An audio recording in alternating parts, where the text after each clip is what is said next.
안녕하세요. 한의학 박사 한진입니다. 가을이 점점 깊어져 가고 있네요.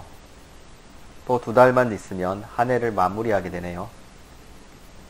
날씨도 점점 추워져 가고 있고요.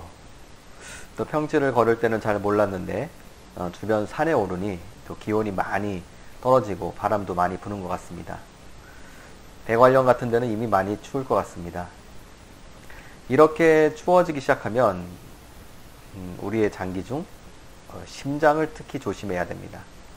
심장은 조심해야 할 3가지가 있는데요.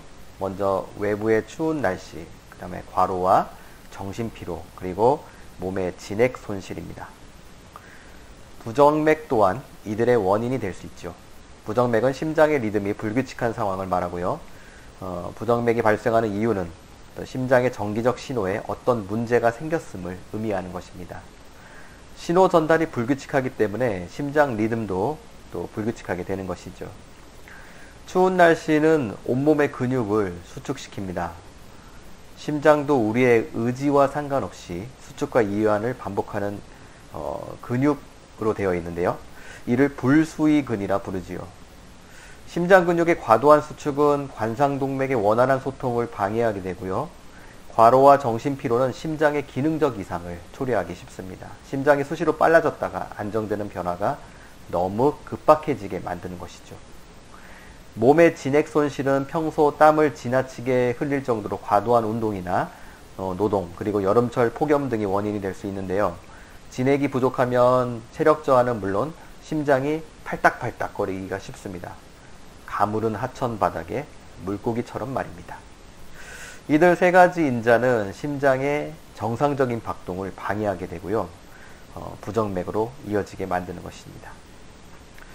부정맥은 갑자기 심장이 멈추는 것 같은 느낌을 스스로 받거나 또 심장이 갑자기 쿵 하고 내려앉는 느낌을 받을 때 의심이 됩니다. 부정맥이 의심되는 또 다른 증상으로는 가슴 통증과 답답함, 심장 두근거림, 불면증, 어지럼증, 수족냉증 등이 있습니다.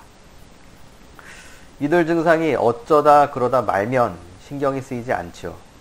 그런데 증상이 지속된다면 심장에 대한 정밀 진단을 받게 됩니다.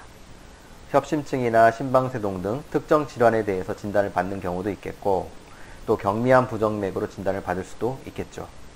아무런 이상이 없는 경우도 있을 것입니다. 큰 병원에선 증상이 더 심해질 때 약간의 처방이나 혹은 아무런 조치가 없는 경우도 있습니다. 그런데 부정맥은 물론 증상이 호전되지 않는 경우가 대부분이죠. 이런 경우 부정맥과 동반되는 증상의 치료는 어떻게 해야 할까요? 제일 먼저 중요한 거는 생활 습관의 변화겠죠.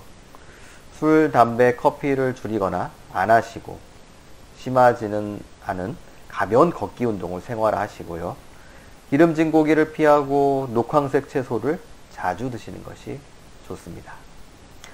치료를 하기 전에 어떤 증상 중에 가장 흔하게 나타나는 가슴 통증의 양상을 먼저 파악해야 됩니다. 부정맥에 있어서는 가슴 통증을 먼저 좀 봐야 되는데, 주로 가슴 정중앙이 아픈 경우는 심장 자체에 문제가 있는 경우가 좀 많고요. 또 좌측이나 우측으로 아픈 경우에는 역류성 식도염이나 신경성 근육통인 경우가 많죠. 근육통이 의외로 많습니다. 왼쪽 가슴이 아프다고 무조건 심장이 아픈 거는 아니란 얘기죠. 통증이 심해지면 주변으로 퍼져나가는데요. 심장은 팔 쪽으로 퍼지는 반면에 역류성 식도염은 등 쪽에 같이 아픈 경우가 많아집니다. 어깨도 뻐근하기도 하고요. 그런데 현실에서는 심장병과 역류성 식도염을 완벽하게 구분하기는 쉽지 않습니다. 심장이 약한 사람은 위장도 약한 경우가 많기 때문이죠. 그래서 심장과 위장을 일단 같이 치료하는 것이 부정맥과 관련된 증상을 치료하는 큰 원칙이라고 할 수 있습니다. 오늘은 여기까지입니다. 그럼 다음에 뵙겠습니다.